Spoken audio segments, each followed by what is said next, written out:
क्या आप 1000 फीट की ऊंचाई से इस 10 बाई 5 के होल से किसी रोड का इंस्पेक्शन कर सकते हैं?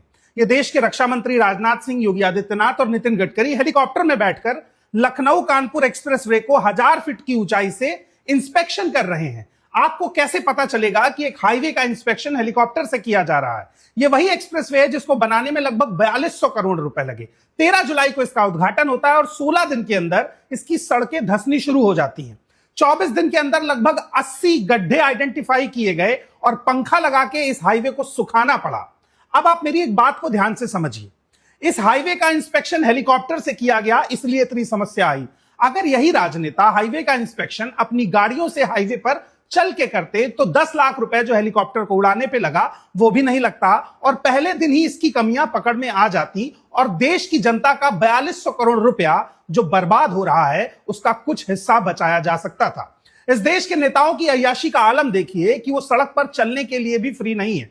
जब बाढ़ आती है तो बाढ़ग्रस्त इलाकों का भी जायजा हेलीकॉप्टर से लिया जाता है। हाईवे बनता है तो उसका इंस्पेक्शन भी हेलीकॉप्टर से किया जाता है। ऐसी कौन सी शक्ति है जो हेलीकॉप्टर से इन नेताओं को जमीन पर और जनता के बीच उतार ही नहीं पा रही है? इसके पीछे भी एक बहुत बड़ा गेम है। अब उस गेम को समझिए। एक कंपनी है जिसका नाम है पीएनसी इंफ्राटेक। उस कंपनी को इस हाईवे को बनाने का ठेका मिला था 4200 करोड़ में।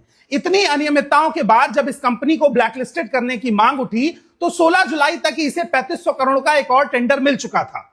जो कंपनी सही से सड़क नहीं बना पा रही है, बार बार ठेके उसी को क्यों मिल रहे हैं? यह सवाल भी पूछा जाना चाहिए। इस कंपनी पर महज 2% का जुर्माना लगा है और वो 2% 4200 करोड़ का नहीं है बल्कि उस सिक्योरिटी अमाउंट का है जो किसी टेंडर में शुरुआती में दौर में दी जाती है। यानी लगभग 1-2 करोड़ रुपए का जुर्माना लगा होगा और जनता की 4200 करोड़ का मटिया मेट कर दिया गया। मेरी गुजारिश है इन तमाम नेताओं से कि सड़क का 1000 फीट की ऊंचाई से हेलीकॉप्टर में बैठ के इंस्पेक्शन मत करिए। आप इस देश की जनता के पैसे को बर्बाद कर रहे हैं।